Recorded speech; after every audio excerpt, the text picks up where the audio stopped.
Good evening and welcome. This is a meeting of the Special Education Advisory Committee of the Halton District School Board for Wednesday, October 15th, 2025.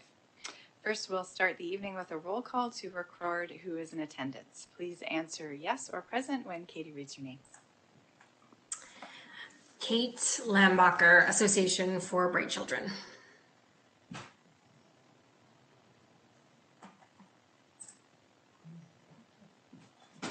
Can you hear me?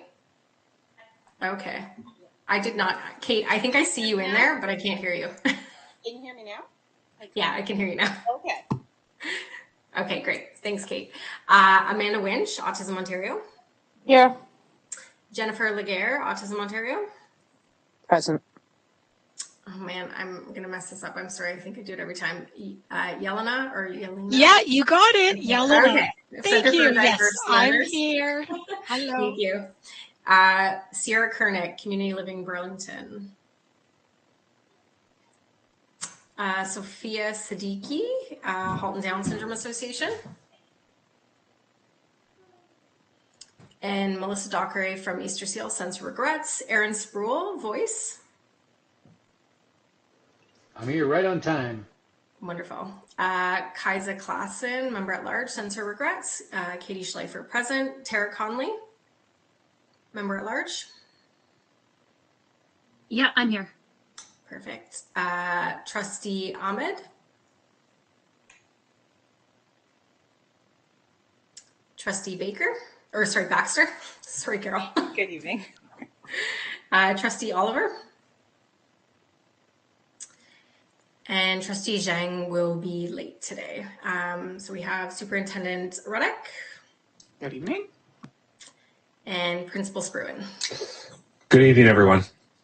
Great, thank you. Thank you. So we'll begin our meeting with acknowledgement of traditional lands. We begin by acknowledging the land and our responsibility to care for and respect all that provides us with life. This land upon which the HDSB is situated is on the ancestral, treaty, and tidal lands of the Anishinaabe, Ojibwe, Michizagig Nation, now known as the Mississaugas of the Credit.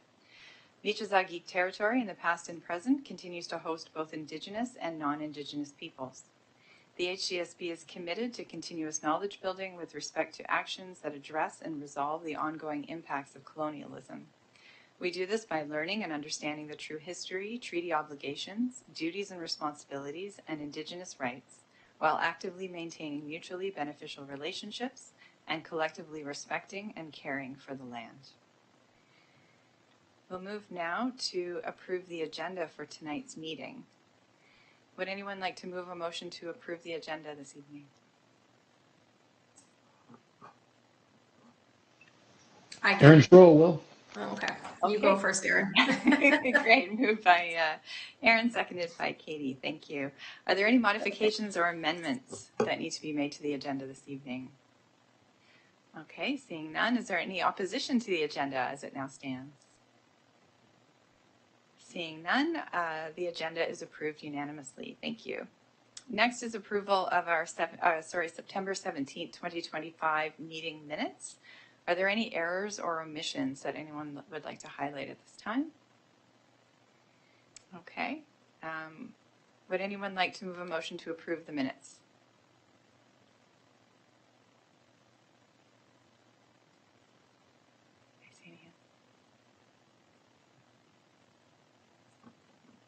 Katie, can I ask you to move? Thank you so much. Can I have a seconder? Thanks so much.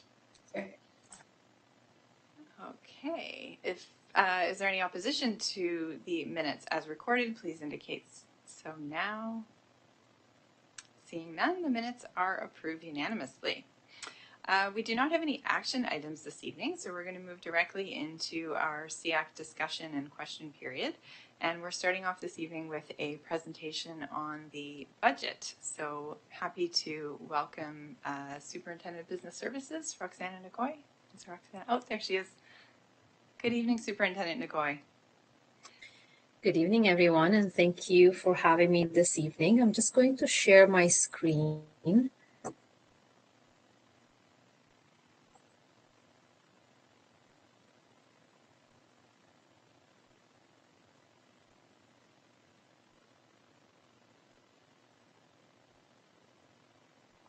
Let's see if that works.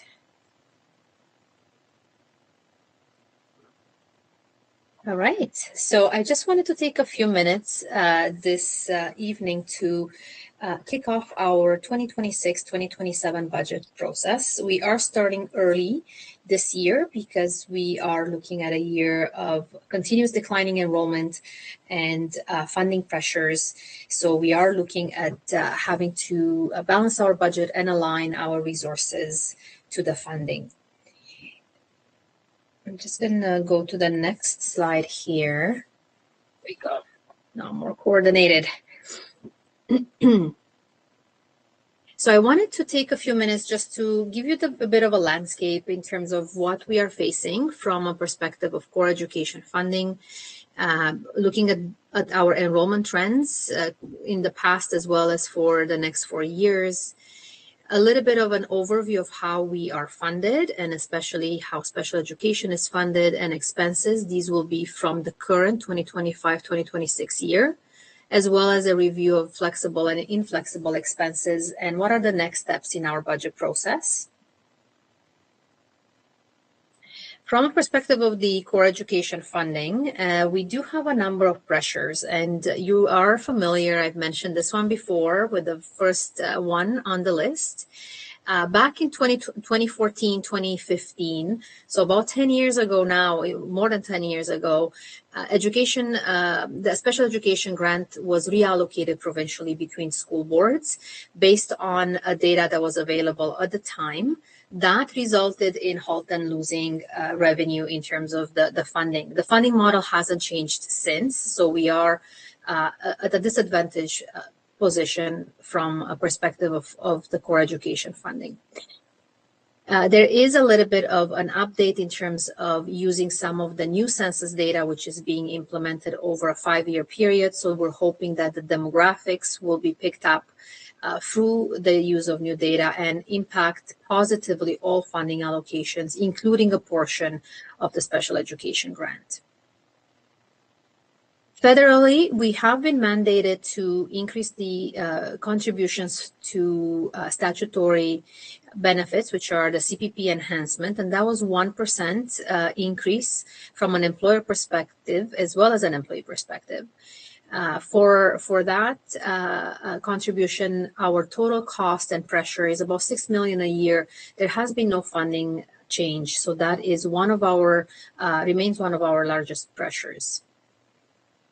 In addition, we do have Workplace Safety and Insurance Board claims, so WSIB claims, as we call them, that have been increasing significantly since before the pandemic.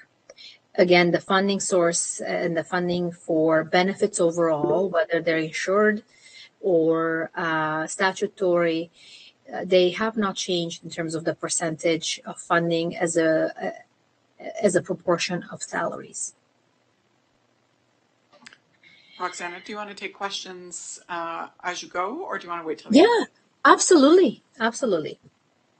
For the WSIB claims, has the rate per head count of the number of individual claims gone up, or is it simply more expensive than it used to be?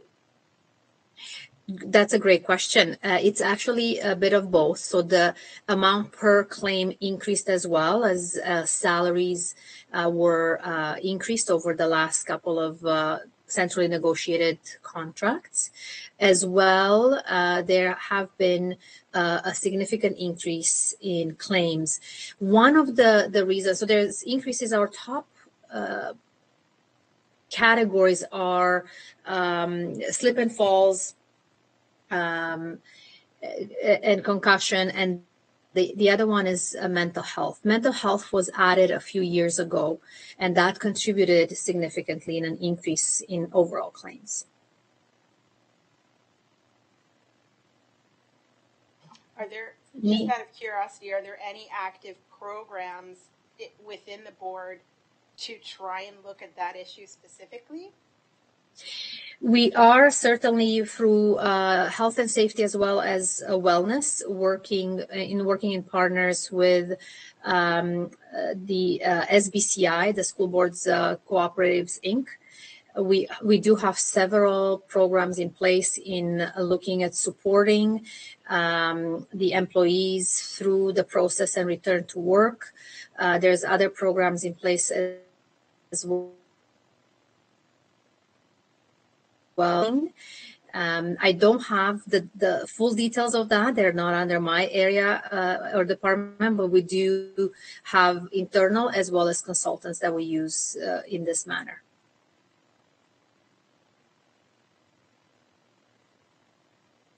Thank you. I do see a line, a hand online. I'm not sure if that's a question or it was from before.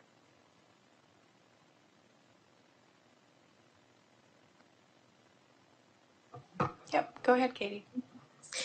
I'm wondering, you're talking about slipping and falling and stuff. Just because we are SEAC, do we ever see a breakdown between special education workers versus mainstream in terms of WSIB breakdown? There is, looking for a notepad here. I'll take some comments back. There is a breakdown by employee group. So some of the employee groups are easier to identify if they're special educations, for example, educational assistants. But the others, like a teacher group, for example, would be a mix. So we could look at proportion of claims, for example. But we do have a breakdown by employee group and by category, by type. Okay, thank you. I'm just curious because obviously, especially for EAs, it can be a sometimes very physical role. And I know, for instance, someone right now with a pulled back because of moving a child. So I was just curious kind of what that looked like and kind of if that was a large proportion of it, kind of what that might look like for the board moving forward, if there was anything we could do to prevent that. And as I mentioned, there are safety plans and protocols in place, training. We are looking at these as well on an individual basis. So it's not a board-wide program. And we continuously invest in additional strategies. We actually just looked at the pilot for to look at preventing concussions and having safety zones and training within schools. So we are always looking at ways that we can implement additional strategies to minimize the incidents and therefore the claims. Thank you. Okay, I don't see any other questions online. Some of the other funding pressures that we do have are sick leave or supply staff costing, which again has been a funding that hasn't changed over the time. However, the actual plan has changed, as well as after the pandemic, we've seen an increase in overall average days of sick use. So that has increased our cost and the unfunded allocation over time. One of the other pressures that I wanted to mention, we do have areas in the funding that are meant to cover non-staffing resources such as learning materials, classroom technology, supplies, and they have been at the same level since 2008. As you can imagine, inflation has well exceeded 40%, and some of the costing has well exceeded or doubled even since 2008. So that also creates a budget pressure for us. Top-up funding for underutilized schools. So if we do have schools that has empty classrooms, does not receive funding to maintain the entire area, entire school grounds. However, in reality, our costs remain the same, even if a school is underutilized. Overall, as a school board, we are now seeing a declining enrollment over the last 2 years, as well as expecting declining enrollment for the next 2 years, and that is the main driver of funding. So that means we are looking at declining enrollment in all funding allocations. a big portion of special education funding is based on overall enrollment and not on individual student needs. For the current year in 25-26, we have an approved budget it's a compliant budget, but a deficit one for $7.1 million. As part of having a deficit budget, we were requested to send in an in-year elimination plan and commit to balancing the budget for 26-27. So this is just a rough outlook of what we were looking at reducing overall in terms of balancing the budget for 26-27. And that's the exercise that we are starting early this year. Not only do we have to look at balancing the deficit from last year, but we have to take into account the fact that we're going to continue to see a declining enrollment next year and additional funding being trimmed off all the allocations, as well as the special education funding that we have to anticipate. We are looking at identifying reductions of 10 to 14 million. It will depend on where enrollment lands. It will depend on what changes to the funding will be announced, and they probably won't be announced until about April, but we have to be prepared to balance the budget. So over the past 2 years, we did see a loss of about 1,800 students, and we anticipate another 1,500 over the next 2 years before we see stabilized enrollment and a slow increase in 28-29. Oh, I think I went too far.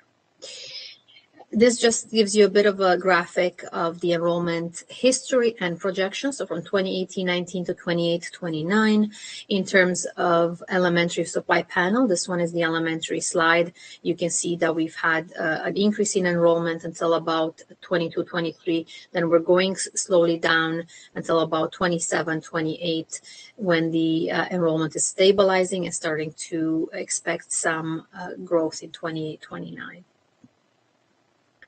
Secondary, again, increase until 23-24, with a decline all the way to 28-29 expected. A lot of that is we had some large grades that have moved through the system and have graduated and are being replaced by lower entry grades. It has not helped with the housing prices that a lot of families with school-age children are not moving in the area anymore, have moved out of the urban areas. So a lot of the GTA boards have seen a decline in enrollment.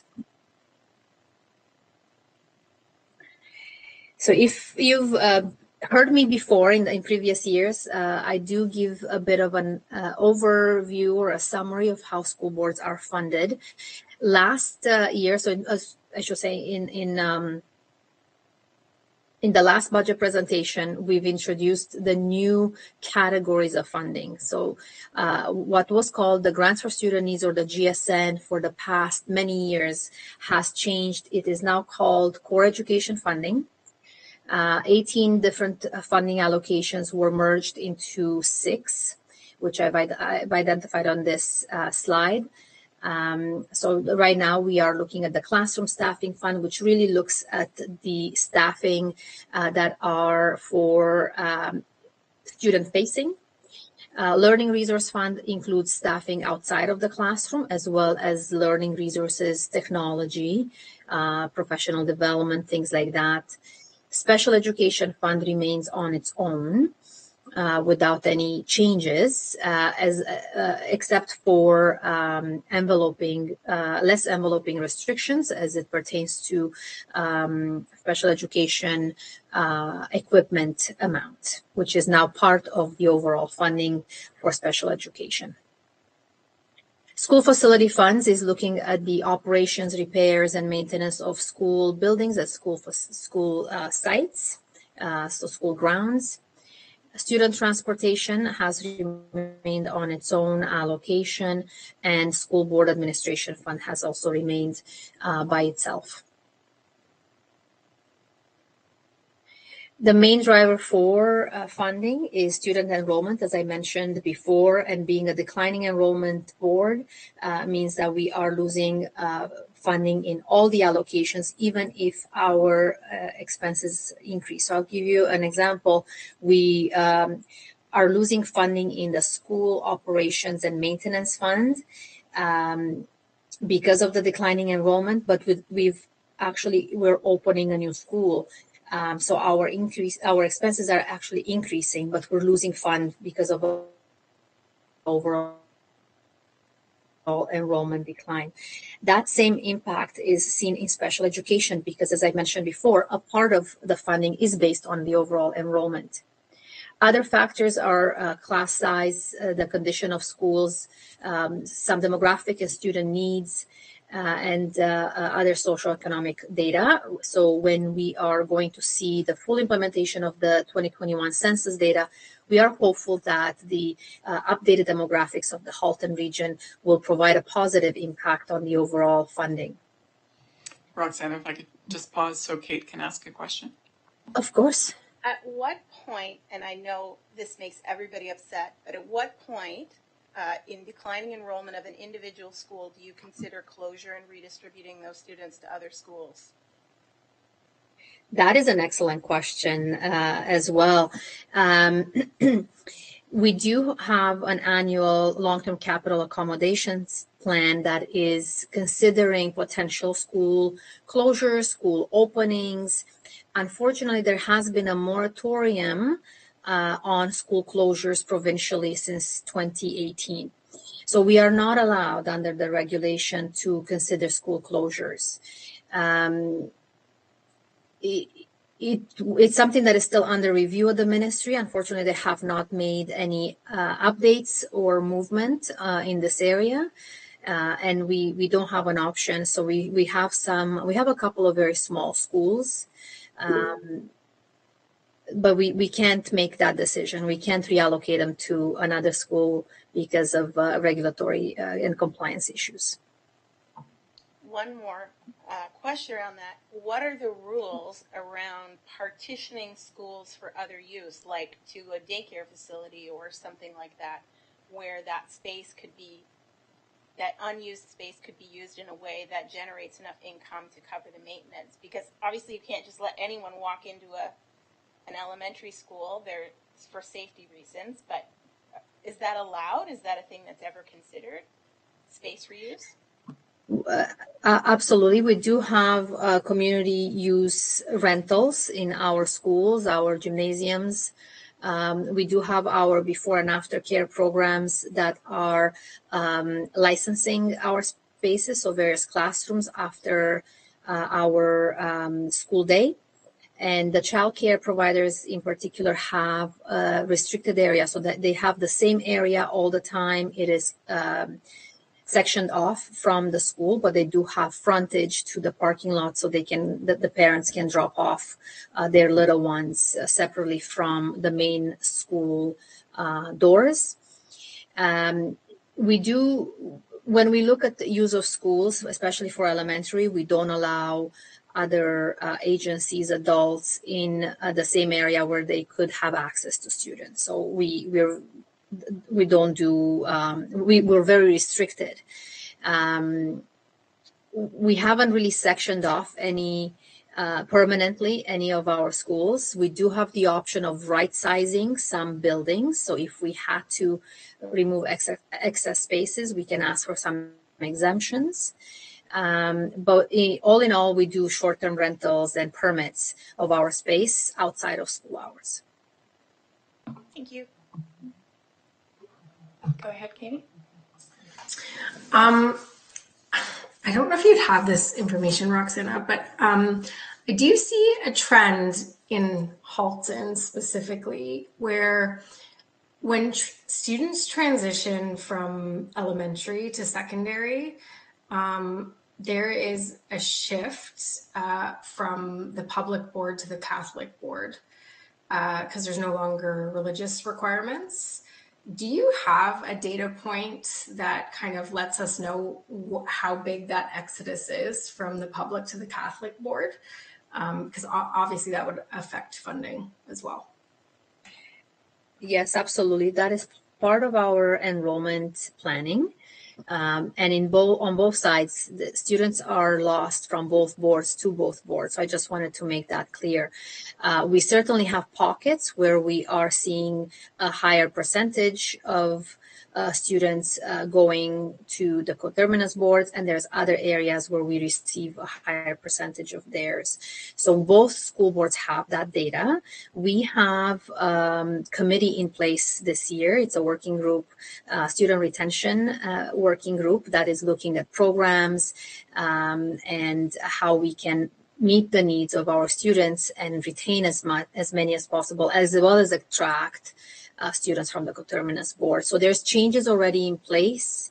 They are being communicated. So we hope to see a different trend when we see the option sheets for, I believe they're in January, February, the option sheets are coming in for the following year. And so certainly there's a lot of effort put into ensuring that the community knows of all the great things that the Halton District School Board does for the students, the programs we have, the excellence, the awards that our students have been winning, and all those good stories are available, and students make the informed decisions. Thank you. Great questions. Absolutely, great questions. So I will just go quickly through some of these slides, as I know a lot of the members have been on the committee for a while. So special education funding has four main components. The special education per pupil amount is a big amount component within the overall allocation, and is based on overall enrollment. That's the one where we hurt when enrollment goes down. Differentiated needs and complex student supports allocation are based on statistical data, as well as a specialized equipment allocation that is a formula or a table amount to support any specialized equipment that we have to issue for our students. There are additional areas in the core education funding that are meant to complement the special education fund. And the way we are enveloping this particular area, we do include the student well-being in terms of resources. And so therefore, the funding that comes from Learning Resource Fund for mental health and wellness, and any of the supports for professional and paraprofessionals for that team is being also considered towards special education. Student transportation expenses for special education program, as well as funding, is separate, and it's under that funding allocation. And there are additional one-time grants, as well as the support for student funds, which are part of the collective agreement. So they're for the term of the collective agreement, that provide additional funding and resources, in particular for special education staffing, as well as school board administration support for the superintendent and the office of the superintendent are covered under the school board administration fund and not under special education. The revenues for the current year are $990 million. It does include $27 million, what we call out of compliance revenues. Essentially, those are the revenues from the education development charges that allow us to buy sites in growth areas to build new schools. Most of our funding, as you can see, comes from the provincial grants from the Ministry of Education for the province of Ontario through core education funding, and that is about 87.8% plus one-time provincial funds. So almost 89% comes from the province. Additional ones are federal grants for our adult learners, language learners. School generative funds amount to about 2% of our overall revenue.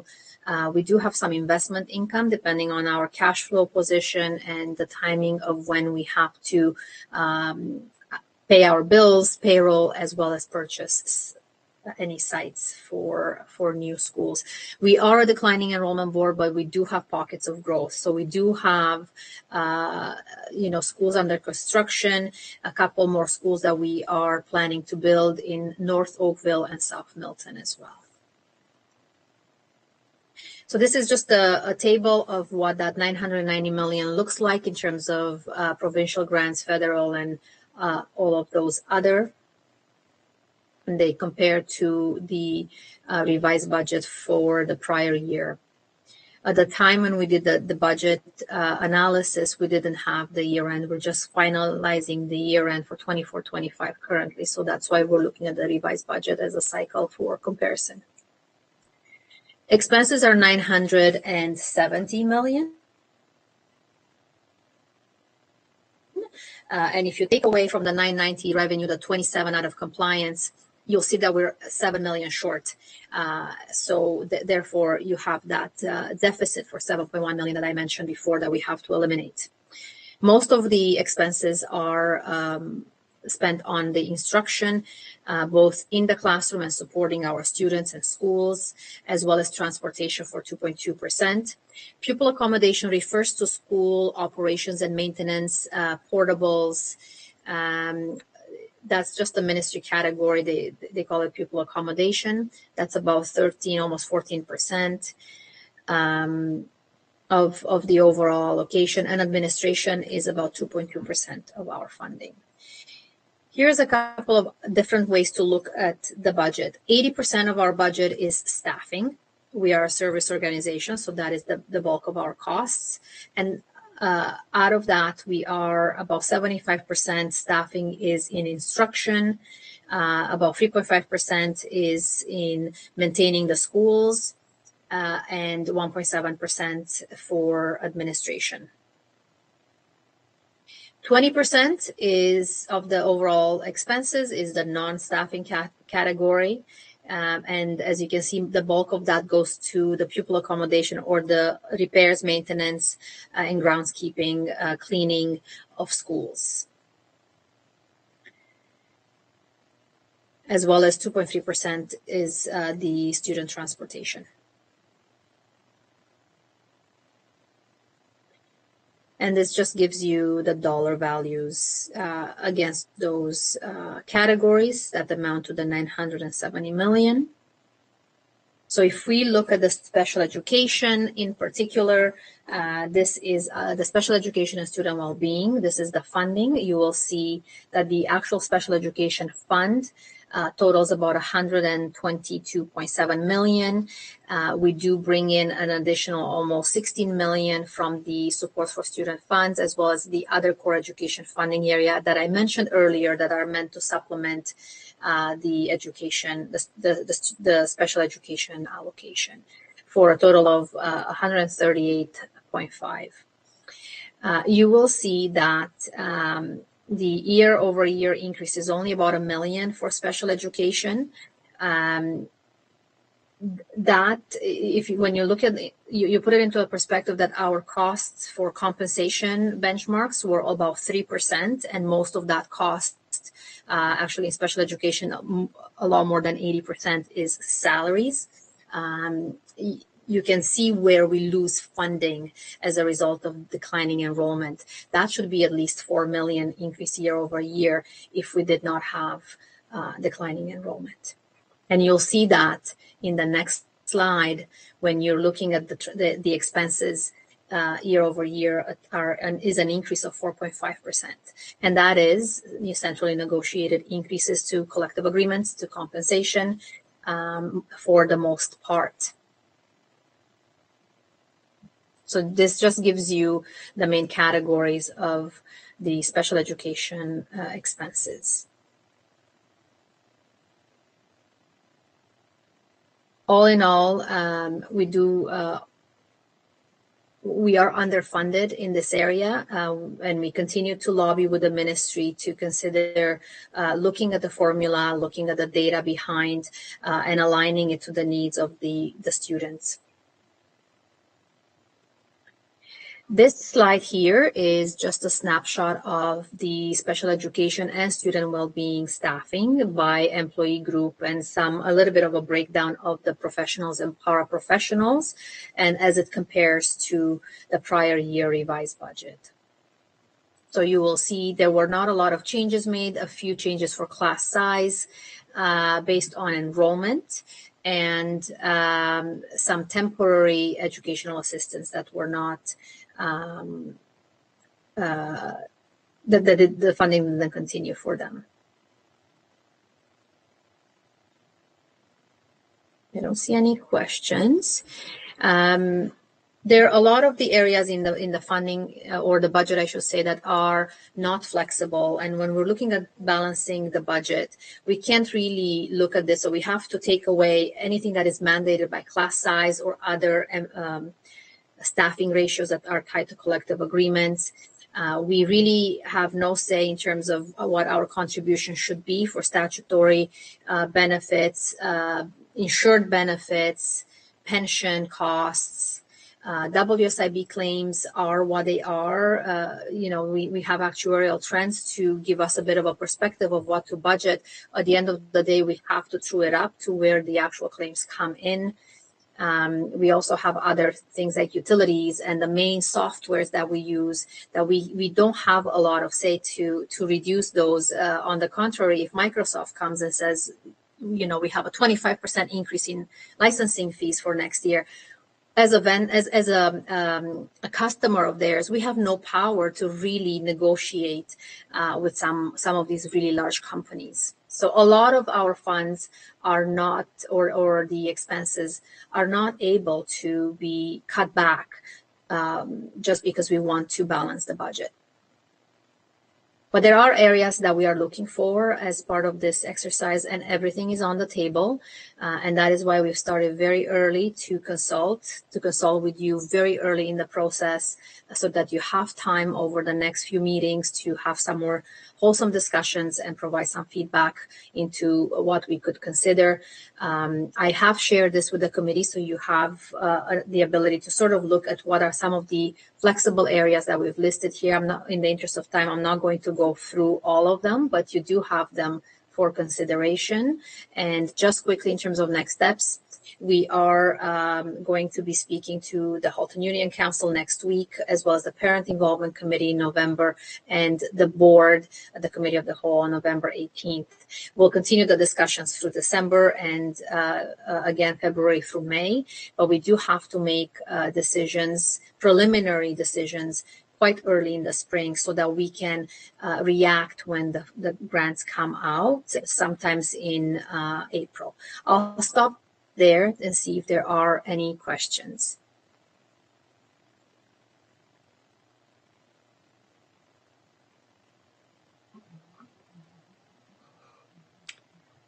So I don't see any hands up right now. That was a lot of information.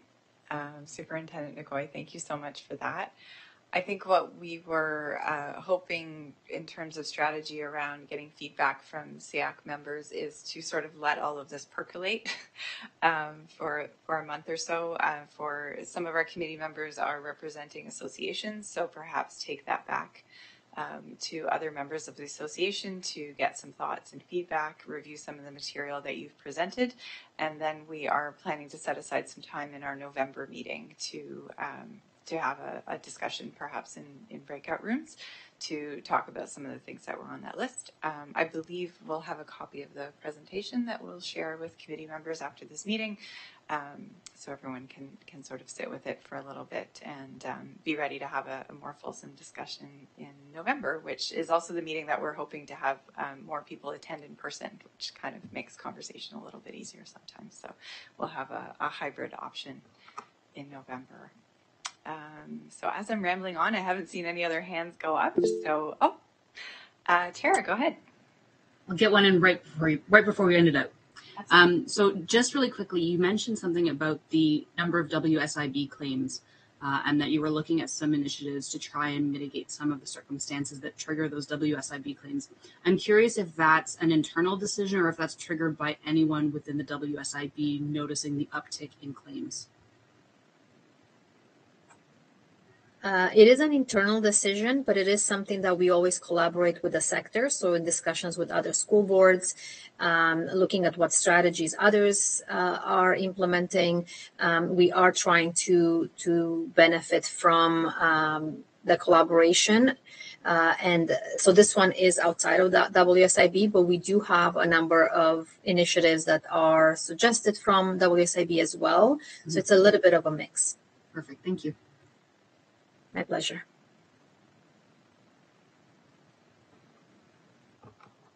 Okay, so seeing no other hands, just on behalf of the committee, I'd like to thank you, Superintendent Ngoy, for being with us. And also just, I had a thought that if there are any committee members who are reviewing this material and have any questions that you would like, I guess Laura would be the best person to relay those on. If there's any other information that anyone thinks they might like to have before having a discussion in November about this budget process, please go ahead and email those to Laura, and she can get those answers from Superintendent Ngoy before we meet again. So thank you so much for joining us this evening and for all of that great information. We'll look forward to more discussions about budget. Thank you. Thank you. So we'll move now to a presentation from staff, the CPP Visible Values program and presentation. I believe we heard a little bit about this before, and this is a follow-up presentation, so I'll hand it over to you, Colette.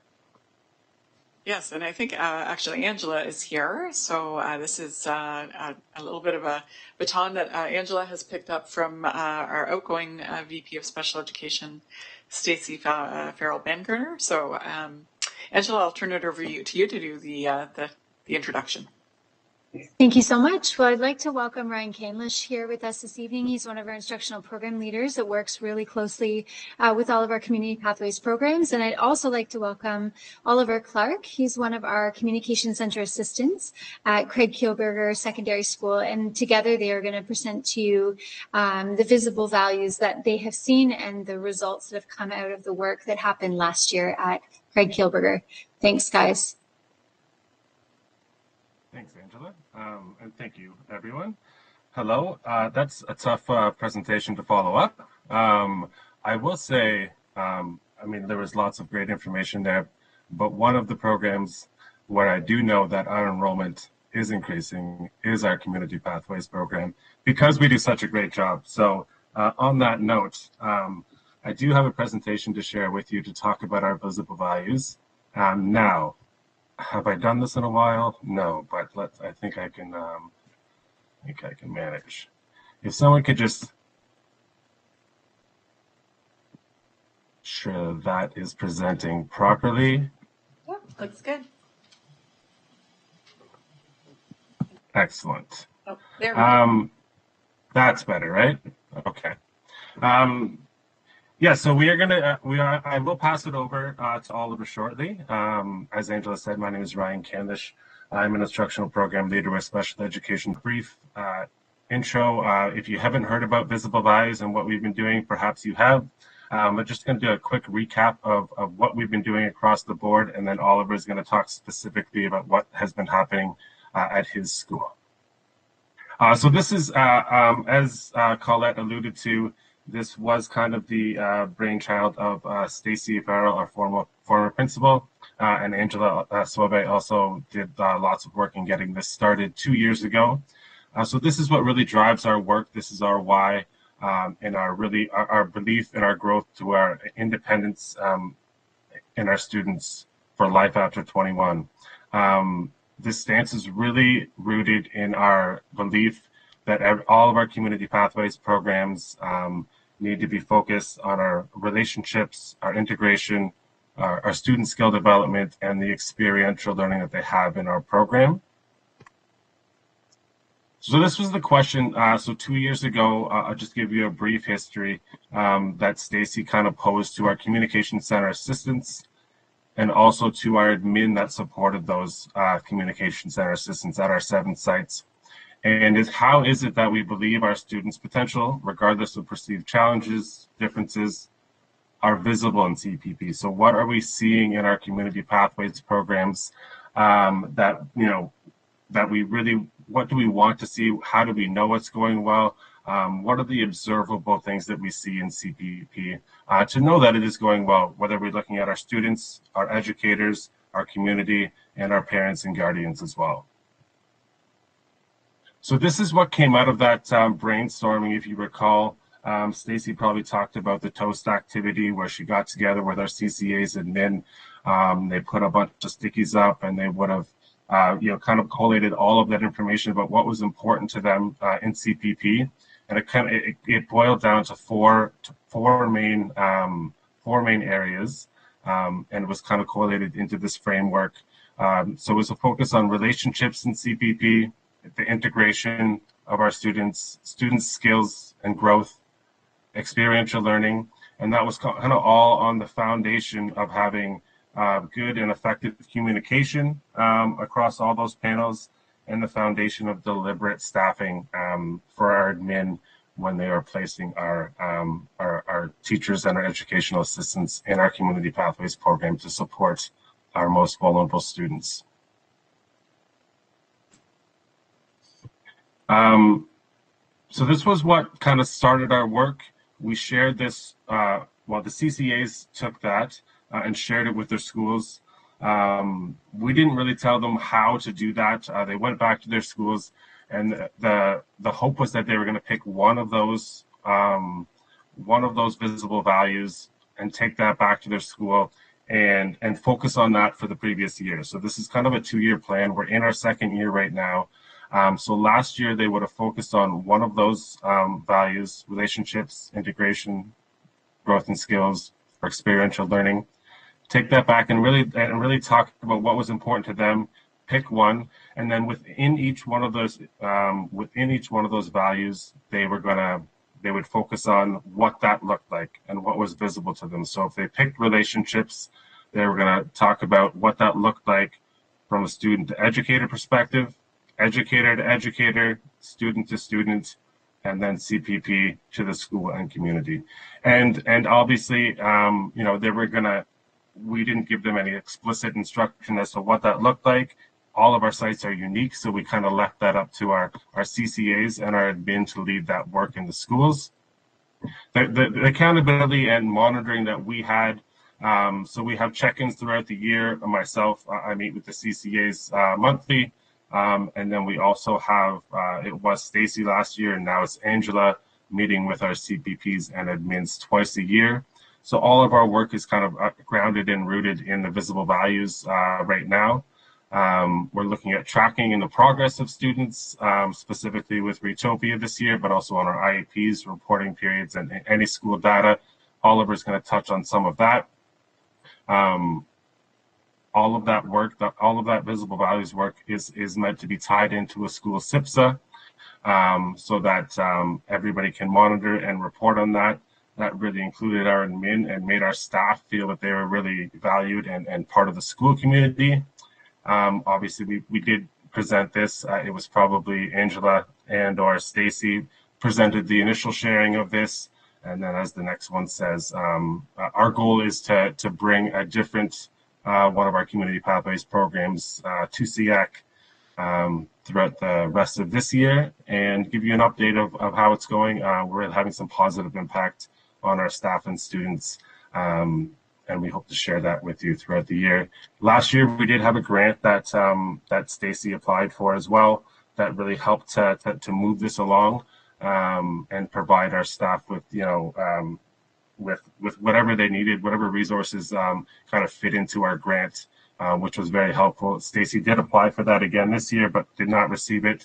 But we'll always look for creative ways to support our schools as they work towards implementing their visible values.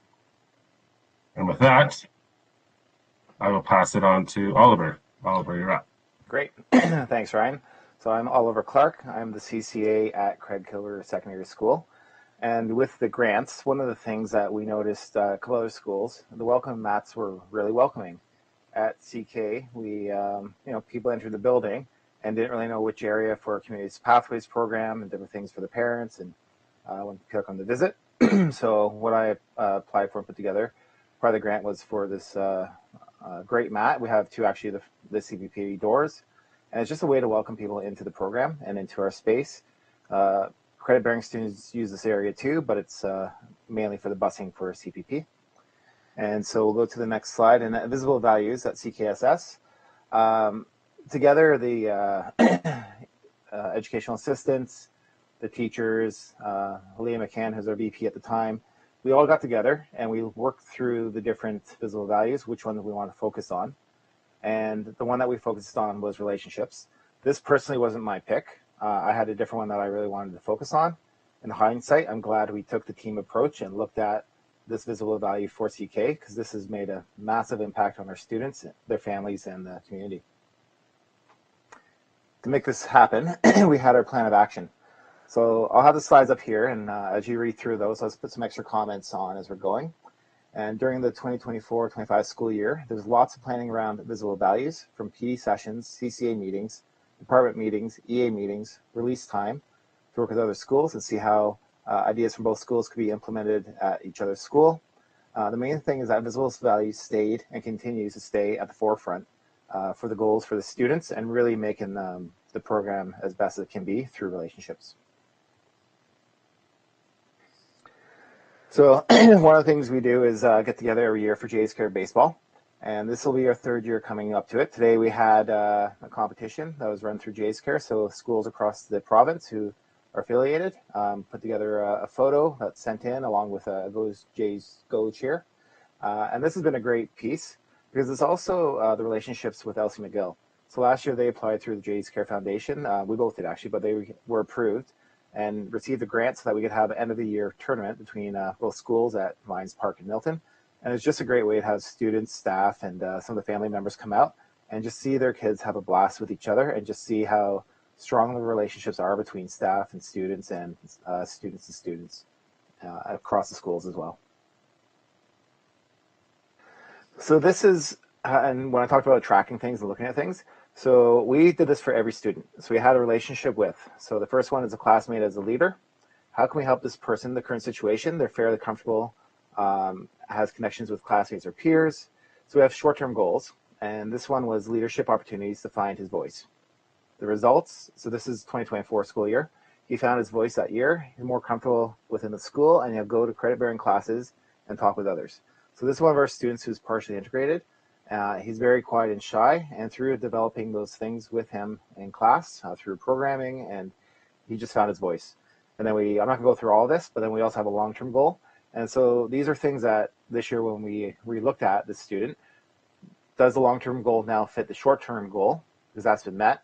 And how can we create a new long-term goal with the student so that they can be successful? So these are to our students who are in our senior ESC class last year. So both these students received awards. So they received the Terry Fox Award and the Dudley and Nora Brown Scholarship, which is awesome that we were able to help these students become as best as they can be in our space, and just the way they developed has been incredible. So they're actually both together now in the CICE program at Noel Hawk College, and they've been there this semester. One of them came back just a couple days ago on his reading week and was able to share what's happening and just the great things, and encourage his peers, after high school, there is somewhere else that you can go. One of them was very social, but often lost track of time while socializing. The other student was very highly schedule-oriented, but preferred not to engage in much conversation. Through the co-op program, the Visible Value Goals, both students were coached to build community and classroom connections while developing their employability skills. Oops, sorry. Just go back 1 second, Ryan. I just messed that up. So both these students had different areas where they had strengths and areas where they needed a little extra support. But now both these students actually take the bus to Oakville. I think they take the train to Hamilton, and then they get off and they walk to class together. And so they're able to use each other's strengths to really keep one on time, and then the other focus on where they're going and not stopping. So it's just a great story of these two.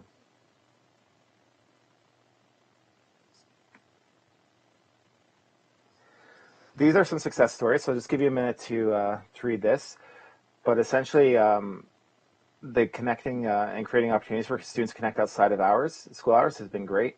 Some students who have been away from school have now had phone calls from their peers.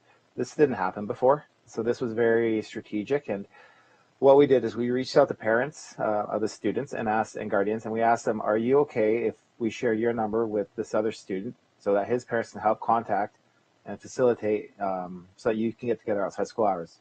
So our students have had a great experience now doing things that sometimes we take for granted. So with my kids, I assume they're able to make phone calls or text their friends and they can do certain things after school, and that just happens.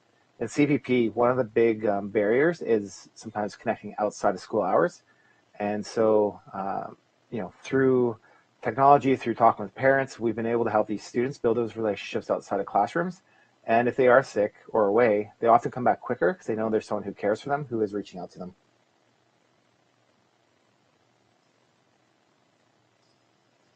Okay, so now this is a new student-specific goal for this year. So again, we did this with all the classes. So the teachers, EAs, myself, we go through each student and really find out who they are and how they can have some opportunities to create the next step for them. And so, this person's short-term goal, practicing assisting classmates with work and training at different jobs. And so this will give them opportunities to lead, to teach, and be part of that. And then we have a long-term goal for the student. But so for each class, it looks different. So for a full care classroom, those goals will be different, but they are specific and they're concrete. And we, again, check in constantly so we know that they're on the right path for those goals. And then we also have our co-op program. And this is where we're building those relationships with the community. So last year, like I said, we had 2 students who were accepted to Mohawk for the CICE program. And we also had 2 other students who were accepted for Project Search. So they're there this year for the last year of high school, and they're doing fantastic there right now. Then Ryan, if you can just click that co-op video, it's a 2.5-minute video.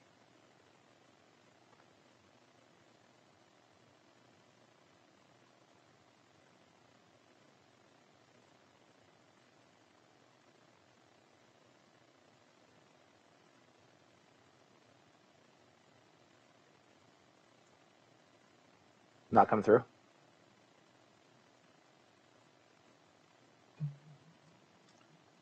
No, we don't see anything yet, Oliver. Ryan?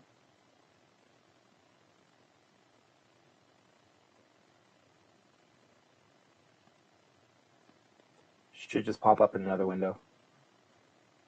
Oh, sorry. Was it not working for you? No. I think you might have to share that tab.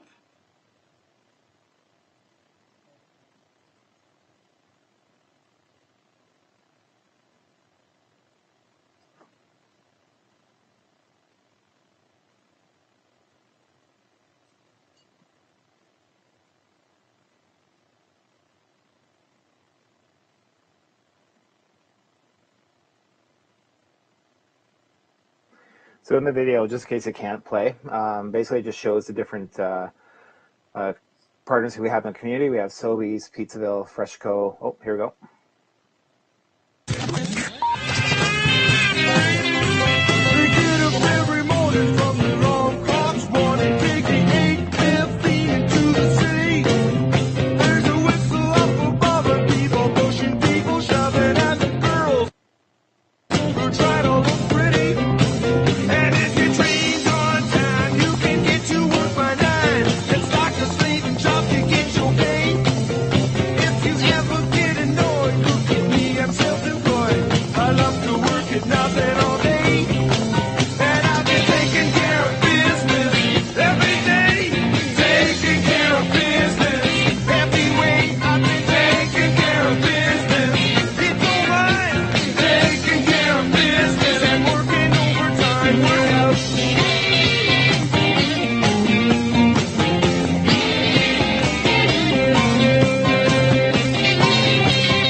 Great, thank you, Ryan. So watch that video. You can just see the joy in the relationships that are built throughout the program. And it doesn't just stop there. Once the slides flip over, we'll see the next slide. And part of our goal through Visible Values is to deepen our relationships with our staff who are also in the building and who take our students to school. And so our bus drivers are super important to our program. The custodial staff, I mean, they are wonderful. They'll come in and just do so many different things for us. Brian, just go to the next slide.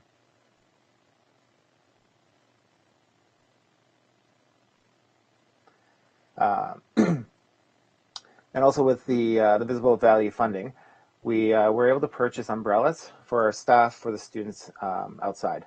And so this may seem like a small thing, but it's been a major benefit for our students. For the students who can't, there's already a lot of things coming in each morning, each day, and people are forgetting umbrellas, different things like that. By having our own umbrellas close to the door, we're able to have the students taken care of from the weather. And again, it's just that relationship that's built through practical needs that really goes pretty far. And again, our custodial staff are the second to none in the board, and they just have hearts for our students. It's just wonderful seeing them interact with them.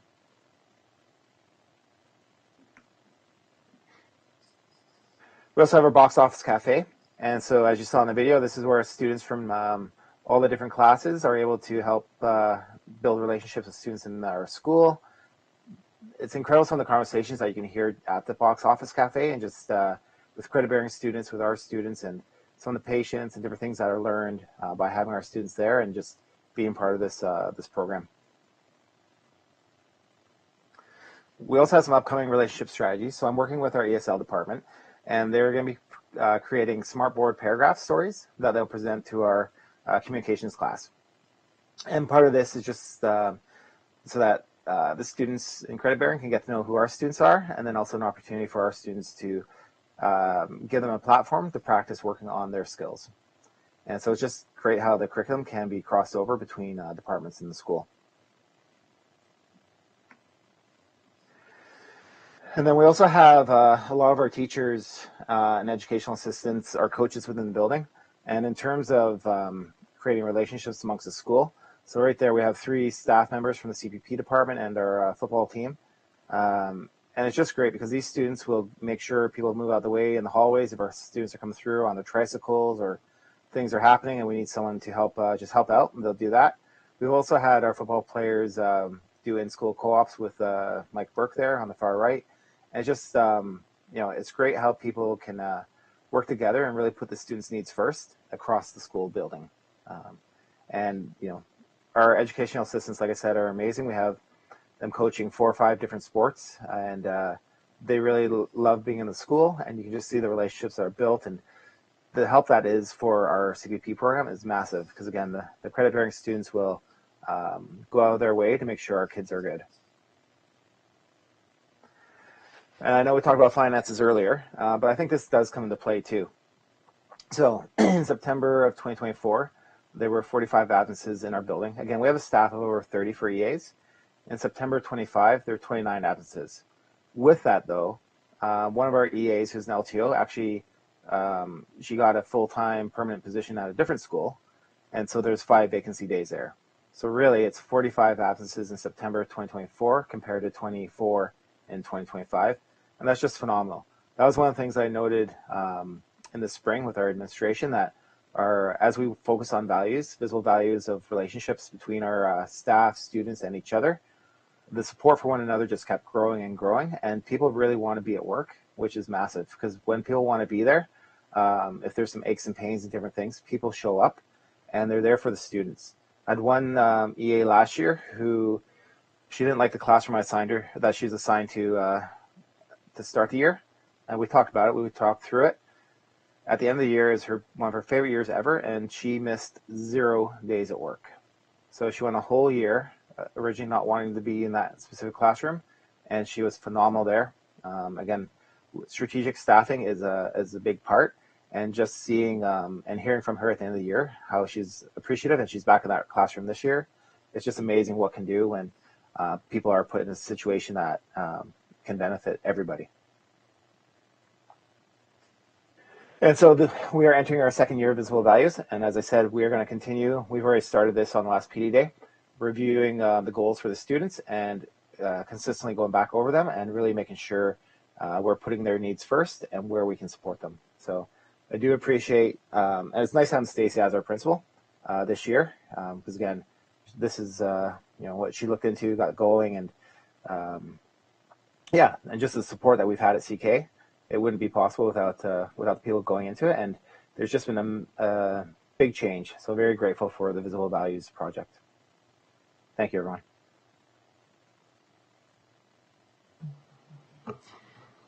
Thank you so much, Oliver and Ryan. That was a fantastic presentation. It was a great intro that we had last year.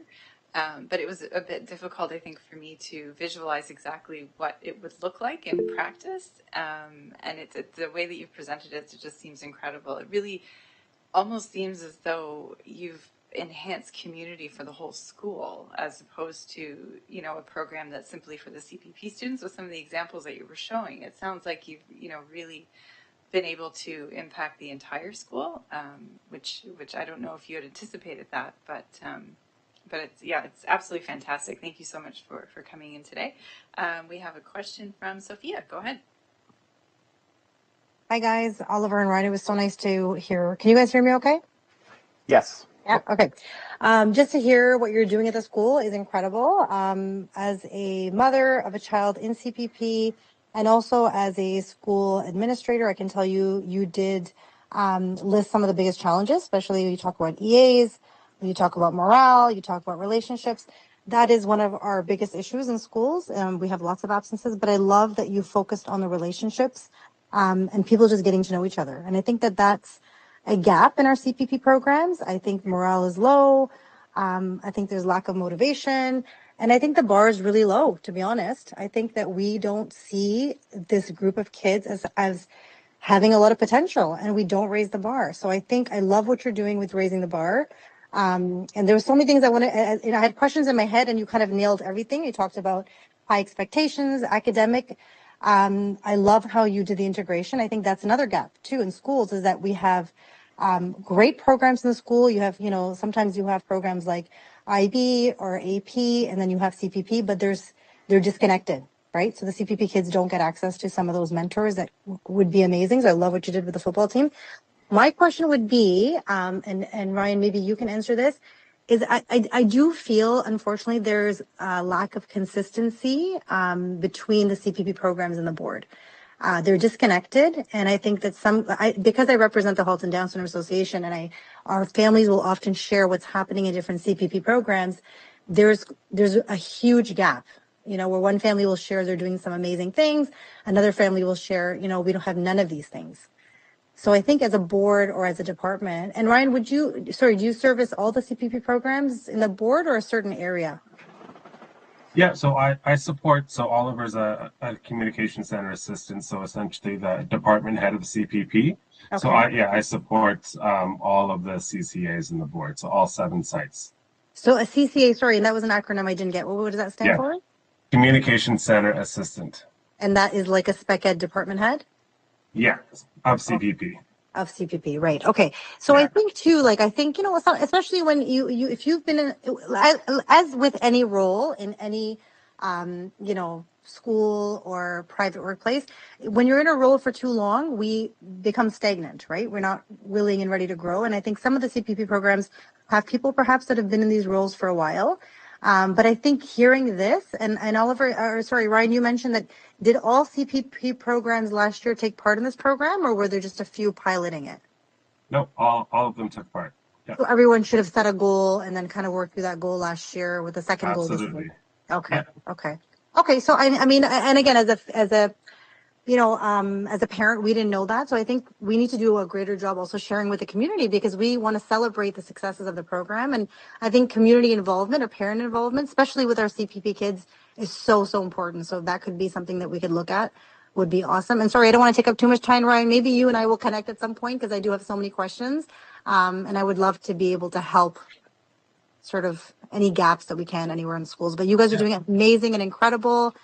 You're right. These are our most vulnerable kids that need the greatest amount of support from us. So this is an absolutely amazing step in the right direction. Thank you. Thank you very much, Sophia. Feel free to reach out to me directly, absolutely, and we can have a conversation. Certainly, mine and Angela and our department's goal is to create consistency across the board. I mean, it's a lot of students, a lot of EAs, a lot of teachers to do that, but that is ultimately our goal. And I look forward to sharing, what some of our other sites are doing, so you can see what they're doing. But yes, feel free to reach out to me, and we can have a further conversation, or I can answer any questions you may have. Awesome. Thank you so much, guys.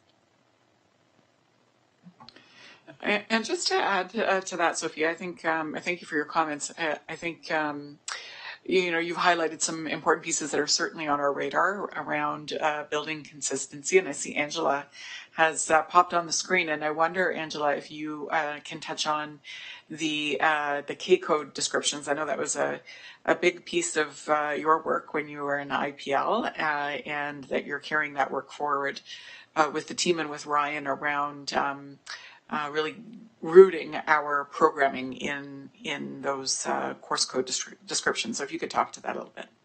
Yeah, absolutely. It's a project that we've taken on over the last 5 years in terms of really addressing that consistency within all of our community programs sites. So we started by creating a program guide, and in that guide there were admin look-fors, there were course outlines and descriptions for each one of the K codes that the ministry outlines that aligned with our programming, and we did deep work not just in delivering a program guide, but also in implementing that in our school sites. So Ryan does it now, but it was my previous role to meet with all of our community center assistants, all of the department heads, and ensure that alignment, ensure that everybody's focusing on the same thing, that we are, that we have a model where the first 4 years are all about skill development and the last 3 years are about getting students in authentic experiences that will support them in their adult life. So we've done a lot of work over the last, I would say 5 to 7 years to make sure that there is consistency across programs, but every community has its own uniqueness and its own unique students. And so there is going to be, every community is going to look slightly different, but we are working on that. And we continue to do that as we meet with CCAs and administrators twice a year, as Ryan alluded to, and just ongoing in schools and working with our department leads to make sure our sites are as consistent as possible. Amazing. Thank you. That's so good to hear. I would love to see that. Is that something that we can take a look at? The course descriptions is that a ministry document, or is that something Halton put together? It's actually a Halton-owned document, so it's something that we use in-house. There is some front-facing information on hdsb.ca, but I can connect with you further if you'd like to take a look. Yeah, that'd be amazing. Because my other question was, and I'm not sure if this is consistent across the board, but I find that, at least in my son's program, parents or students don't really have a say in the courses that they select. So that for me is like a red flag, because, mainstream kids, they pick their own courses. And in this case, the kids are just given the courses, not considering what the child might want to do. Are they interested in art or phys ed? And there's no real say. And this year I'm chairing the parent council. And so several families have shared that with me as well, that we've never been able to pick our courses. And, my child, for example, loves music. And I understand the limitations in these programs because they're not huge, so we can't offer everything. But I think the ministry directives for all school boards is family involvement, parents as stakeholders, important stakeholders in their child's education. So I think that would be something that we should look at across the board if it's not happening already, is to have more family input as to what courses the child's selecting. Yeah, thank you so much for that for that information.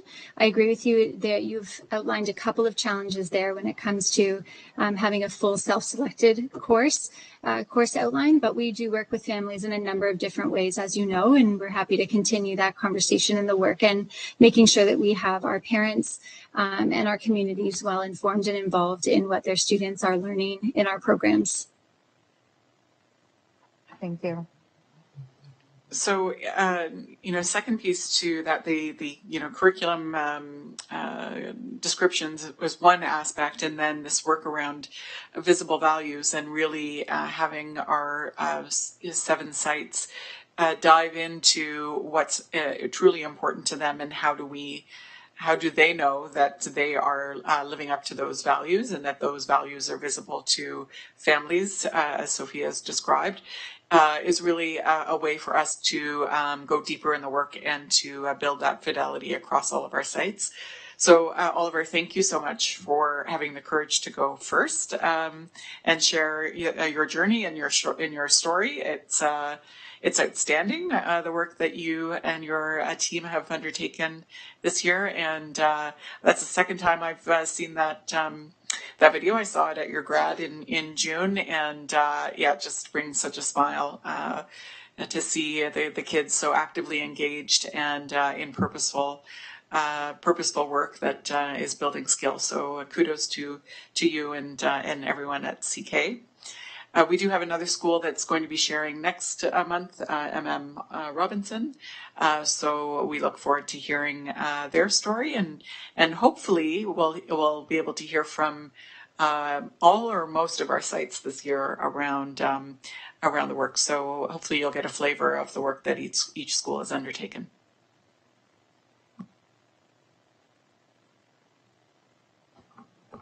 Yeah, thank you again. I just had a quick question that I thought of while you were going through the presentation, talking about those two students who have now moved on to college.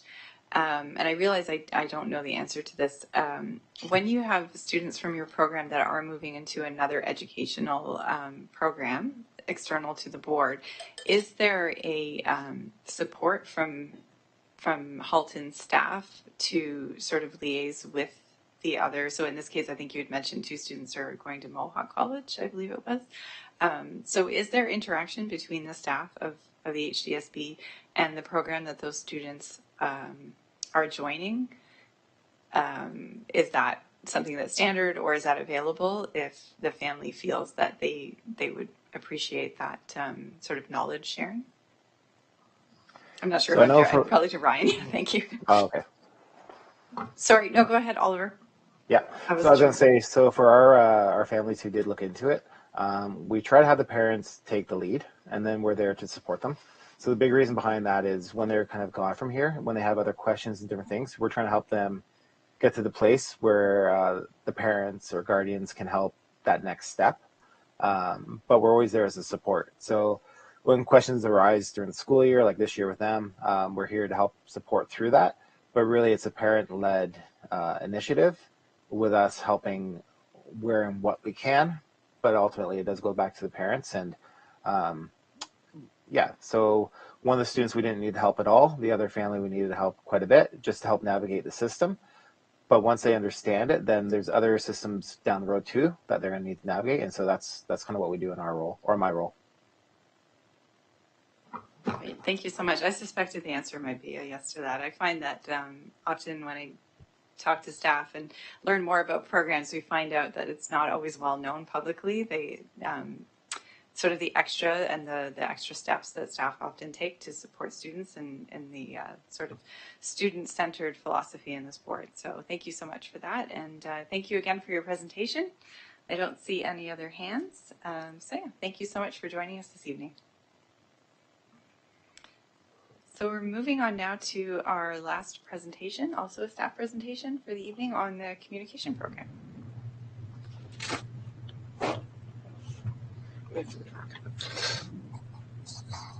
Hello, everyone. So I'm happy to introduce two of my colleagues who will be sharing some updates about our communication program. First, we'll have Christine Howard, Manager of Professional Services and Special Education. Christine leads our team of speech and language pathologists, occupational therapists, communicative disorders assistants, and behavior assistants and instructors. And she'll be joined by Mandy Fox. Mandy's one of our special education instructional program leaders. Mandy supports schools across our boards, mostly in Oakville, but she also works closely with our communication programs across our system, and she also works in other specialized areas as well. Christine and Mandy are going to walk us through some of the components of the communication program within the HDSB. They're going to highlight some of the program, how the program continues to help students build some of that meaningful communication skills.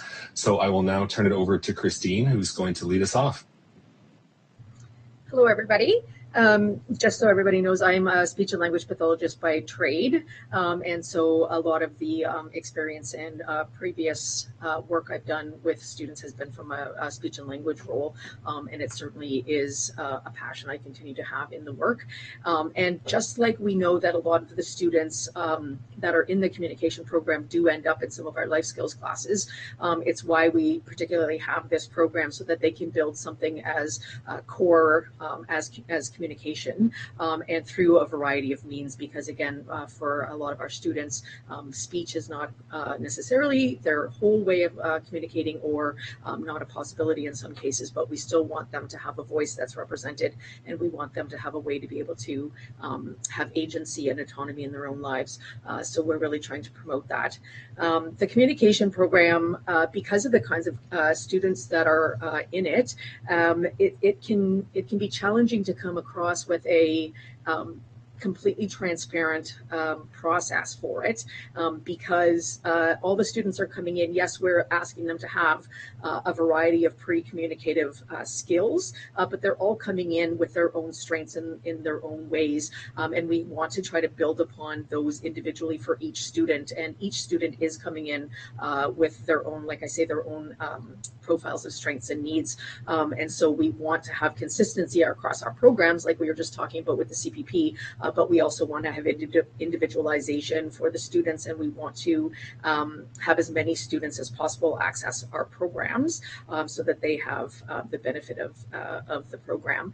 But at the same time, we're always trying to help students be as supported as possible in their home schools. And what we want, and we've done a lot of work in providing professional development and training for the homeschool staff, so they're aware of how we can support these students in their home schools through the multi-tiered systems of support, and how they can feel comfortable building those relationships. As we were just talking about, the visible values also apply to our younger students as well. So we want those relationships, and we want those the representation of the students in the program, but we also want the home schools to know how to see the potential in these students from very early on, and how to support the development of the skills in their home schools as well.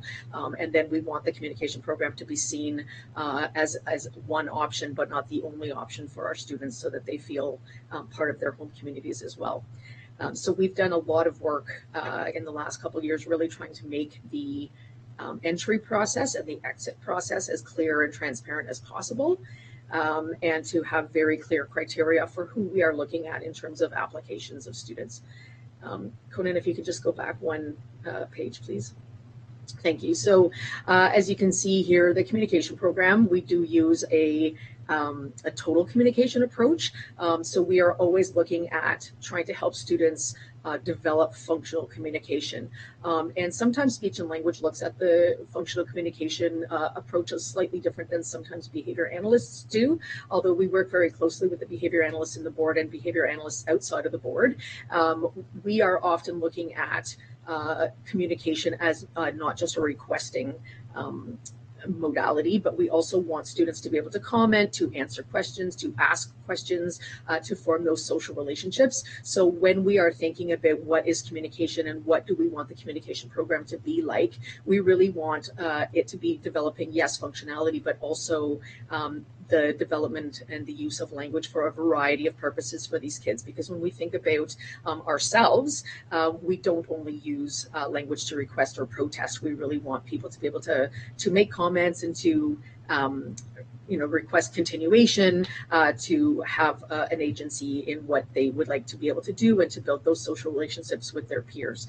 So we're always trying to think about that. So when we're also looking at the students, what we really want them to be is out of their home communities for as little amount of time as possible. So again, we are always trying to build up those supports in the homeschool, and the continue building the knowledge and skills of the homeschool educators to be able to support those students in their homeschool. And then if they do come to a communication program, we'd like to make that period of time out of their home community as short as possible. So what we're kind of hoping is that the communication program would be a 1 year with a possible extension of a second year. And then we want very clear entry and exit criteria. for our teachers. And when we're looking at those exit criteria, that obviously is also being tied to the goals that they're choosing for the students as part of their individual education plans. And so when we're looking at the exit criteria areas, as well as the goal areas for the students, they cover a variety of areas. So they cover social pragmatics, so that's the use of language within social contexts, social skills and cognition, so the awareness of those social situations that the students are in. We also want them to be building up their play skills. So we often talk about play being the language of children, but a lot of our students don't come into school with the same level of play skills to be able to interact with their peers in that way. And we know that that interaction, initially it starts off with play for those students with each other, but eventually it leads to how well do they work in groups together. So all those social skills, yes, we start developing them through play, but eventually it leads to other areas. So we are working on skills in terms of play. We are also working on expressive language. So that's the amount of words, the way words are put together for students to be able to use to express themselves. Some of that, again, happens verbally and some of it happens in other ways. We're also working on their comprehension, so their receptive language. So how well are they able to follow directions, but also how well are they able to listen to stories? How well are they able to listen to what other people are saying to them and respond appropriately, even answering questions and being able to follow multi-step directions. So those are all in the area of receptive language. We're obviously also working on school readiness skills, so their ability to join with a group, their ability to follow along, all those other pieces that, yes, we expect them to have some of those skills prior to coming into the program, but we are also hoping to build those up while they're in the program. And then obviously a lot of our students are also building skills in the area of augmentative and alternative communication, so their AAC skills. And some of those, for some students, as you can see from the slide here, some of those skills are verbal, but some of them are also what we call low tech. So sometimes those are devices that have a limited number of buttons on them for the students to push. And some of them are no tech. So those are theme boards, core boards, placemats at lunchtime that the kids can use to indicate. We've also developed some communication boards that are available to be printed for outside play. So a number of our schools have playground boards that are attached to fences so that the students are able to use those to communicate during play. And then some of the students are on high-tech devices, either voice output communication devices specifically for that, or sometimes it's an app on an iPad. So we are looking at a variety of and AAC, obviously, everybody uses some degree of AAC. Everybody uses gestures. Everybody uses body language. Everybody uses things that augment their own communication. And that's true for the students in the communication program as well. So if a student, for example, is using a device, we are not only focused on using the device, we are accepting all forms of communication from that student, from intent, word attempt, gestures, body language. We're using all forms. So when we talk about communication development skills in the communication program, we're looking at a total communication approach. Conan, if you could just go back a couple slides, please. Sorry, Christine, we're actually going to move on to slide 7, if you don't mind, to the programming slide. Oh, okay. Hi, everybody. So I just want to talk about programming. This slide outlines the foundation of our programming within CP. It's built around individualized students' needs and goals. Each student's programming is guided by their IEPs, and these goals are derived from the use of alternative curriculum resources that our board uses. So we have two. We have the Carolina curriculum, which supports early development in key areas like communication, motor skills, social, emotional learning. And we have AFAC, which helps us assess and teach functional real-world skills that promote independence. Our programming focuses on 3 main areas. Functional communication helps prioritize students to develop effective functional ways to communicate, which is a lot of what Christine spoke about with the AAC tools, for example. And the goals are to help students express needs, make choices, and connect socially in meaningful ways. In CP, the IP goals are developed collaboratively between the SLP and the teacher, and the SLP is there to inform and refine the goals alongside the educator. When we talk about functional academics, we're talking a lot about the emphasis on practical academic skills like reading, recognizing numbers and context, using basic math for like shopping or cooking. And lots of times you'll see the classes going down the hall doing scavenger hunts and looking for symbols or following maps in the school environment, looking at exit signs, washrooms. And some of that is also part of our life skills area, which helps with daily living skills, and it also focuses on community-based learning and safety awareness. So helping to prepare these students for increased independence, both inside and outside of school. By aligning our instruction with these alternative curriculum goals, we're able to create individualized, meaningful programming that supports each student's growth across all areas of development. Next slide, please. Okay, so one big change this year is the age of eligibility for application. In the previous years, we accepted applications of students in year 1 of kindergarten, otherwise known as JK, leading to the entrance of those students in CP as early as in year 2, senior kindergarten.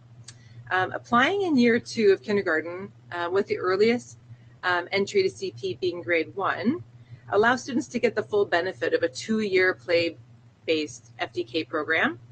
And gives the homeschool team time to observe and strategize while supporting that student. And Christine had mentioned the multi-tiered systems of support as a guide that we've created that aligns with the board timelines and processes, and it helps guide homeschool teams to support students at their home school. This guide encourages schools to utilize the problem-solving pathway resources to provide maximum support for the students in their home environment by layering the resources from each of their tiered levels of support. The problem-solving pathway encourages input from parents, IPLs, SLPs, VAs, creative programming schedules, the use of visuals, CA prescriptions, and more prior to the application to CP. Some examples of the sorry, Conan, I just wanted to talk quickly about the examples of the prerequisite communication skills that we're looking for. This is not an exhaustive list, but there's a few examples. So we're looking for students who are showing emergent joint attention, so it can follow a distal point, indication of shared enjoyment. We're looking for students who may follow simple directions and have intentional attempts at communication.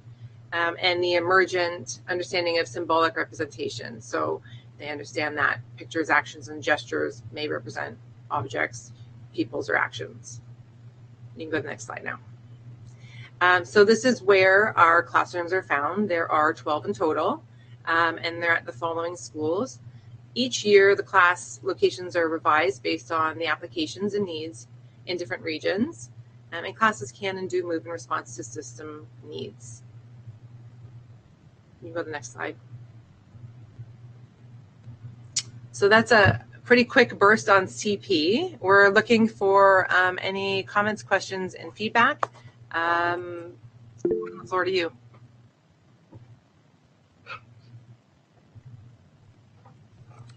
Go ahead, Katie. Do you have a question? Thank you. I am intimately familiar with this program. My son was in it for 3 years. So I do have some feedback. Number one, it's a great program. Loved it. It was so great for him. One of the things that I think is a challenge for this program is that from that young age, this is the kind of only program that exists where you have that communication element that is so critical for these kids. But along with that, you have behavioral elements. And my son, as I said, was in this. He was in it for 3 years. We were lucky to have that. Every year, the behaviors in the class looked a lot different. And I think, as I understand it, because there's no set ratios for EAs within the communication program, it was very challenging within that space.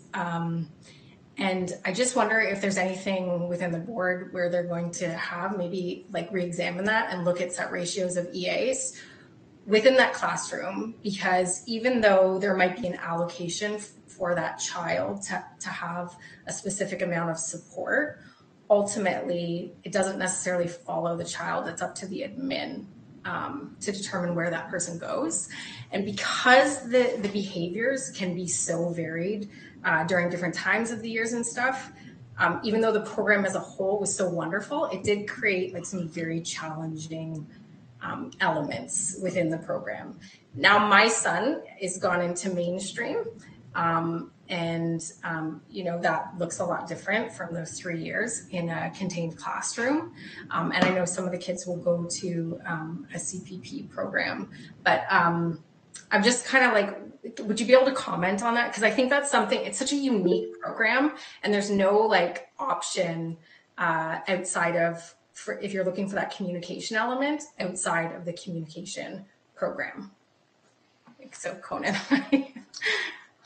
Yeah, I can speak to that a little bit. That's a fair comment, Katie, and I can address that. So in terms of last year, I gave a presentation just on educational assistance, and it was our first year where we did a whole new student needs assessment in terms of looking at students. So there was previously, before my time on the board, where we would look at specific self-contained classes, and a lot of times there'd be almost like an allotment of EAs, which didn't necessarily always reflect what the needs were in that class. It was just sort of like a generalized number. In these special needs assessment, we're looking at every single student, regardless of whether they're in a self-contained class or not. So every student will go through that student needs assessment, and then going forward, a lot of that support that goes into that class is based upon the students that are going into that class. So the EA allocation or the support in that class, which is based on safety, personal care, and some access to alternative curriculum, the communication classes will look different in the support based upon the individual student need assessment that we do for each student to determine what that allotment will be. It's still a process that we're working through in terms of how I do that assessment. So it is an algorithm. We're collecting data. We're still getting feedback with that in terms of fine tuning that. But I am making a conscious effort to try to look at that individual student and give that support based upon that. Certainly there's always, it falls under the Education Act, the administrator within the building always has the autonomy to determine how that EA support goes. And we certainly do give flexibility, as to your point, where some students, we're always looking for that gradual release model. So some students, as we know, go throughout the year. My son would be someone who was included many years ago. Where there's some independence growth and there's less need for that EA support. And then, as we know, some kids change in a different direction and need some more individual support. So we do give the principals that accommodation in terms of how they can do that. And we also look at ways too where we do give EA allocation throughout the year, it starts in the year, which is sort of a set thing. We do look at doing EA movement towards the end of October, and we do movement of educational assistance between schools throughout the year. I'll be honest, it's not dramatic moves. We don't move EAs, there's not like 50, hundreds of EAs moving across the system. But as the needs change, and that would include the CP program, we will adapt and change to that as the needs change, whether that be an increase or a decrease. I don't know if that really answered your question, but yeah, it's just like it's like such a great program, and I cannot say enough positive things about it.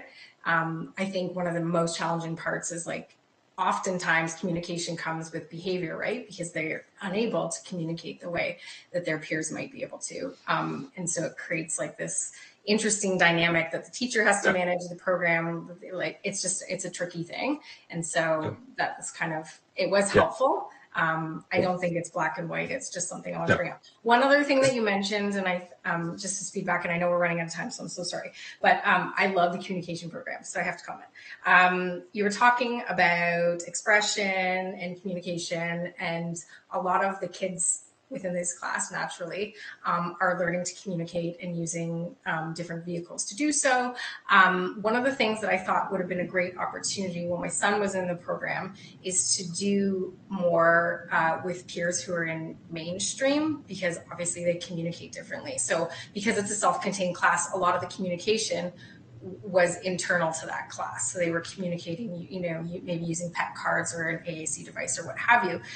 The greater the opportunity to work with their, peers or within the school, I would so encourage that, because when my son went to mainstream, it was a whole new world for him, where he was with kids who communicate in a different way from him. And I think it would have maybe been an easier transition had he had the opportunity to work with peers or his age or whomever kind of before he transitioned back into mainstream. So any of those kind of opportunities, I think would be a great thing, kind of no matter where their pathway goes, whether they're going into another self-contained or back to mainstream. I think that's a great opportunity for you guys to think about. I just would like to say one point is that these are programs. It's not a self-contained classroom. It's a program, right, that you've applied to. So it is a little bit different in that aspect, because it's supposed to be like a really short-term birth of skill acquisition, and then return back to their school, ideally, if they get those communication skills. So just so we get that, because I don't want it to be like known as a self-contained program, because it's actually it's a program that's applied into. Okay, they just always refer to it as a self-contained classroom. So you guys use a lot of vernacular within the board that like non-board members are unfamiliar with. So it was a self-contained classroom, but it was a program. So, but the point remains that it would be great for a great opportunity for them to, have more interaction with peers before they transition back to their home school, which is what you look to do. Thanks. Yeah, and thanks for that comment, Katie. We're always trying to talk to the teachers about how we can sort of try to build that in naturally, whether that's through interactions at recess, or whether it's possible for them to join another classroom and we do for some of the kids, especially the ones who are ready to move out of the program. Sometimes we do have them not consistently, but we do have some students join in with other classrooms, so they get that opportunity for the social interactions, and they certainly try to build in interactions with other people in the school environment. Like sometimes the kids are taking the attendance down to the office and having an interaction with the secretary, those kinds of things, and we are very conscious of that. And in fact, sometimes every year, actually, I would say not sometimes, but every year when we're looking at who's coming out of the program and who's going into the program, we're always looking at the composition of the class, because we are aware that the kids are in different places with their socializing, and so we do try to add kids who are at different levels of socializing. And fortunately, we're actually able to have kids. A lot of our schools have 2 communication programs, and so we do try to get the kids together from at least those 2 different classes to try to socialize a bit. But you're right. What we ideally want is those kids to take their skills that they've acquired and then be able to go back where there are other kids that they can try, because practicing social skills, like you're saying, practicing social skills with a whole group of kids who are not always as socially motivated as each other is tricky. So we really want to, as Mandy was saying, give them the opportunity to access the program, but then take those back to their home school so they can have a chance to practice that interaction with the. But we certainly will take that comment back, and we keep talking to the teachers about how we can build those social opportunities for those kids to try out their new skills. So we'll certainly take that back. Thank you. Thank you. And I'll just add, I'm jumping at my mic here, but I just want to add one last thing. And so thank you for that comment, Katie, because we do know it is important for our students to learn to generalize these skills within the regular classroom setting. And so that is our thinking behind not prolonging the stay in the program beyond 1, 2, 3 years would be kind of the really unusual cases, so that the students can go back and generalize the skills that they've learned in the program, because they do need to interact with neurotypical kids and not just other students that also struggle with communication. So absolutely, point well taken. Thank you.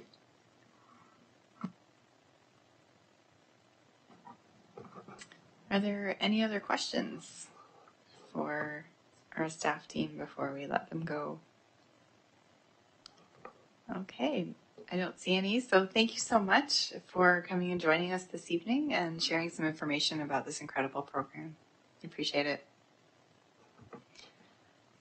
So we'll move on now to communications to SEAC and start with the superintendent's report. Well, thank you. I won't repeat the items that were circulated in advance of the meeting in interest of time. I realize we only have 15 minutes left. But I do want to add a piece that wasn't circulated in advance, and that is the adjustment to the gifted criteria. So last year we switched using the CCAT online version. Before that, we were using the old, if people can remember from their own high school days, the bubble sheets. And that was, the bubble sheets were an American normed and very dated norms version of the CCAT. And when we switched to the online version, we switched to Canadian norms and updated norms in just recent years. So that as a result, we had an uptick in the number of students who met not as much criteria 1, a little bit, but certainly a lot more students that met criteria 2. And so that signaled to us that we needed to adjust our criteria based on the Canadian normed test versus the American normed. And so those adjusted category 1, category 2 pieces are in effect for this year.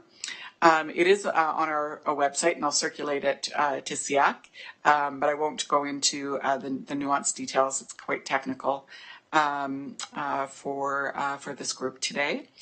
We are also looking at a potential change in an assessment tool, not for this year, but we are looking for a tool that might do all of the screening for us rather than a staged screening. So stay tuned on that. We're in the early stages of exploring what's out there and what might serve that purpose. Okay, thank you very much. There's no questions for Superintendent Ruddick. We'll move on to association reports. Are there any associations that would like to share anything this evening?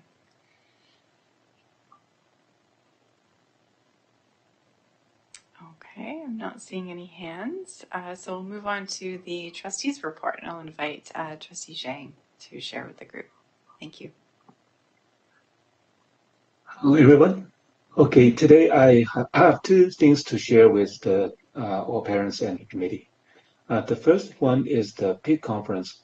The PIC conference will be in November. We are inviting parents to check with the HDSB Parent Involvement Committee page for conference date, location, and registration and transportation. The second item today is about the e-scooter related safety concerns. A few weeks ago, Burlington City and the Regional Councilor Angelo Bentivegna hosted a discussion about the e-scooter safety. Chair Amy Collett and I participated in this discussion. E-scooters become more and more popular these days. Children ride e-scooters around the school playground, sidewalks, and even on the street. The safety issue becomes a new concern. There are still a gray area in related laws. Basically, the Highway Traffic Act applies when riding an e-scooter. Violation can result in fines and penalties. Some basic rules parents and children need to be aware, including the rider must be at least 16 years old, always stand while riding, and wear a bicycle helmet if under 18 years old. Carrying passengers, carrying cargo are not permitted. Some models of e-scooter can drive very fast. I hope parents ensure their children have a safe place for practicing and set safety measures to their children to avoid injuries and traffic law violation. That's for today. Thank you. Thank you, Trustee Zhang. At this time, we'll look at our list of standing committees and any updates that are available. Katie, I know you are our representative on the Accessibility and Coordinating Committee and hasn't quite met yet. Is it later this month? Is the first meeting, I think? Yeah, I think, excuse me, I think it's at the end of the month. Are you on it with me again this year? Yeah, I'm the trustee representative. Perfect. So Yeah, we haven't met yet. Yeah. So we might have something to share in November on that one. Yes. And Kate, is the Mental Health and Wellbeing Strategy Steering Committee still in existence, or what's the status of that? Yes. So every year somebody needs to prod them to invite me. So can we have that happen again? Because we sort of have to reset it every year. They usually only do about 4 to 5 meetings for the whole year. And the first one is probably soon, or I don't think they've met yet. But they just finished up their multi-year plan at the end of last year, but I never got sent the final version. So I suspect that will be probably the initial agenda, is to go over the final version of that, because it was the short-term and long-term planning, just like all the other multi-year plans, which is what we were working on at the end of last year. So I will let you know, but I suspect somebody needs to prod them, because this is year 3 of me doing it, and every other year someone's had to poke them to get me on the list again. So yeah.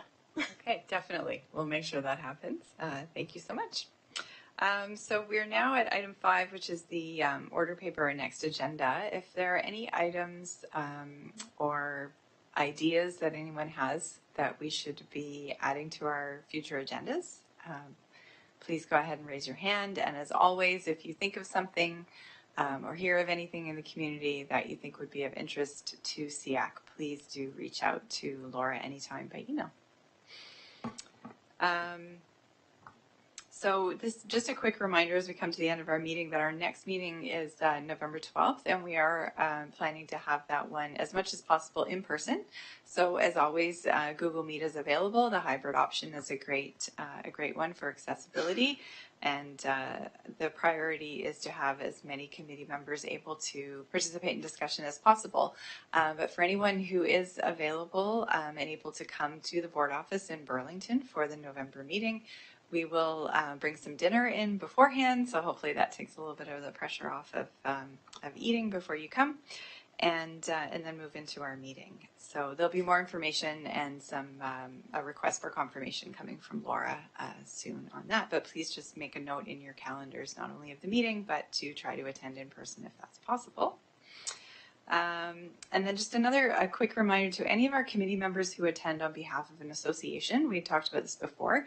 If you do not currently have an alternate identified who can attend in your place, if you're unable to attend a meeting, please do try to identify someone. There is a bit of a formal process in which the Board of Trustees actually has to approve any new committee members or alternates. And so Colette will bring a motion to the next board meeting. I think we do have 1 or 2 committees that have identified alternates, so that will come. It's a bit of a formality for trustees to approve those appointments. So as I said, if you are representing an association on the committee and you do not have an alternate identified, and you think there may be a possibility that you would be unable to attend a meeting and there's someone that could be identified, please let Laura know by email by October 31st so that we can get that process in place and hopefully have it ready for November. So if there's no other questions or comments this evening, I will thank everyone for joining us. That was a really great meeting, some excellent presentations from staff as always, and great conversation and questions. Thank you so much to everyone for being here tonight, and we'll look forward to seeing you at the usual time of 7 p.m. on November